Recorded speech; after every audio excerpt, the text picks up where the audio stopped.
Hey everyone, how's it going? I am Xeracon and I am back once again. So, a massive bombshell was dropped last Friday. EVGA has cut ties with Nvidia and is not going to continue creating partner-branded GPUs. And this applies to AMD and Intel, so don't expect EVGA to make a partner card with either of them.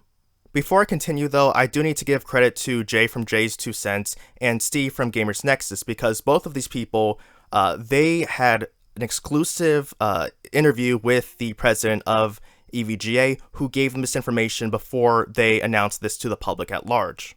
And I do recommend watching both of their videos because while the general information is the same, both of them have certain viewpoints that are interesting and are important to know about. For example, with Jay, he provides some interesting background information about EVGA and the history, and I didn't even know that Nvidia until the 10 I'm pretty certain it was the 10 series, that they didn't do Founders Edition cards. Like, I thought that was something that had been around for pretty much ever, but I didn't know that it was primarily just AIBs making the GPUs before that point. So that's something that I thought was interesting and was pretty important to know, especially considering the fact that he sort of believes that maybe Nvidia might be trying to push AIBs out of the way, so that way Nvidia can, sell more of their Founder Edition cards.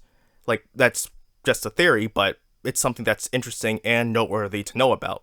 For Steve from Gamers Nexus, he pointed out that while there are legitimate reasons as to why EVGA would want to break away from Nvidia and stop producing graphics cards, he believes that the president wanting to spend more time with his family is possibly an additional reason as to why it's happening.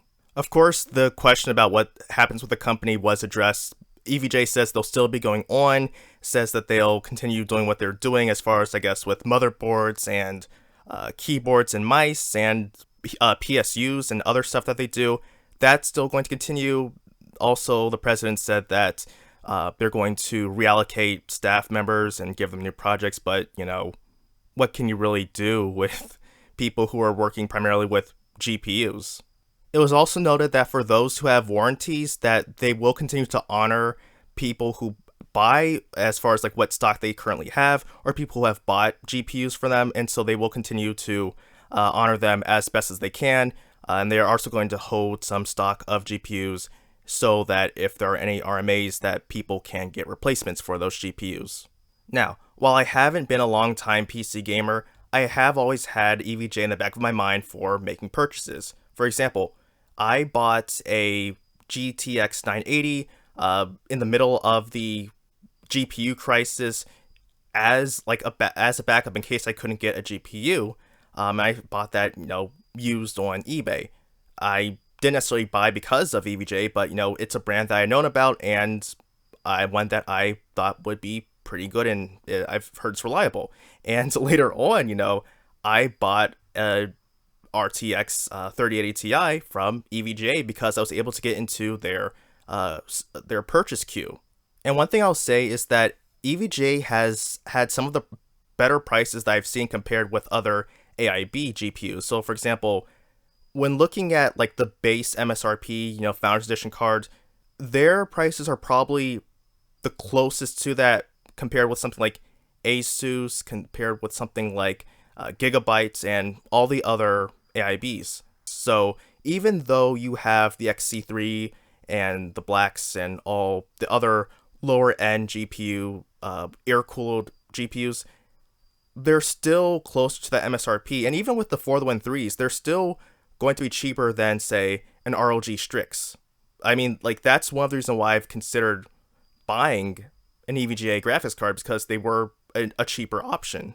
Both Steve and Jay said that working with Nvidia is a pain, and Jay mentioned how Nvidia made things so strict that they couldn't even do custom things with the boards anymore. Like, he said that they did dual GPUs, they did all types of other stuff with the GPUs, and EVGA put a stop to that. I mean, Nvidia put a stop to that.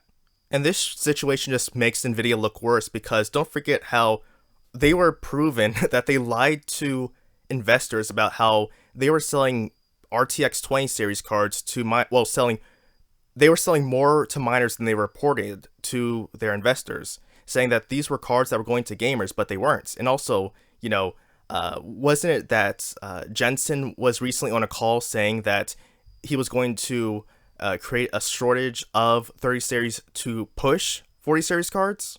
But it's a real shame about EVGA because I probably would have gotten an upgrade from them like 2 or 3 generations down the road whenever I upgrade my GPU, unless of course I got an AMD.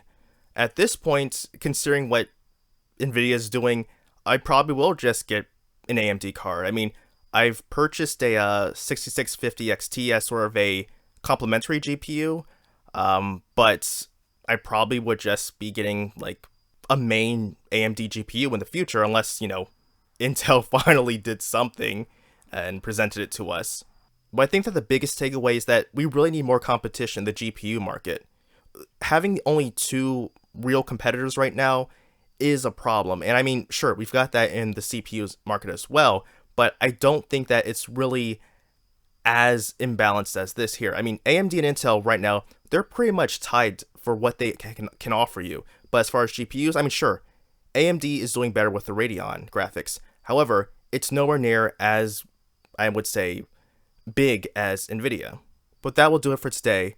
Let me know your thoughts about this in the comments below. Have you been buying from EVGA in the past? Have you bought GPUs from them? Have you bought something else from them? Let me know. What do you think they'll do in the future? And one more thing I want to mention is a big thank you for all of your support this past month. Just for people who've subscribed, people who've watched my videos, people who've liked my videos, people who've left comments. I appreciate that, and I want to continue to thank you all for your support in watching my content. So until next time everyone, I am EVGA signing off. Have a good one. Hey everyone, quick update to this video.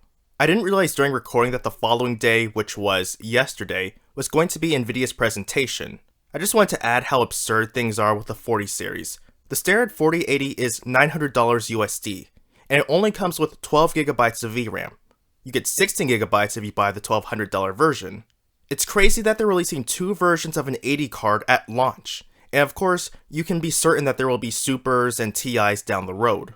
To make matters worse, DLSS 3.0 is going to be exclusive to the 40 series. It's not going to be available for a 20 series or 30 series GPU. Maybe I could understand why it wouldn't work with a 20 series card, but not a 30 series? That's ridiculous. Nvidia has gone really greedy. They aren't offering anything to those who have bought previous cards. Meanwhile, AMD has FSR available for AMD and Nvidia GPUs. Older videos can use FSR, but DLSS 3.0 can't be supported by the previous generation of Nvidia cards? That's ridiculous. Nvidia's actions have definitely convinced me to not buy a GPU from them down the road when I went to upgrade my PC. Don't get me wrong, AMD is more than capable of screwing over consumers too, but as it stands, they're the more favorable option to me. It also shows that Intel really needs to do better with their ARC GPUs, so we can have a more competitive market.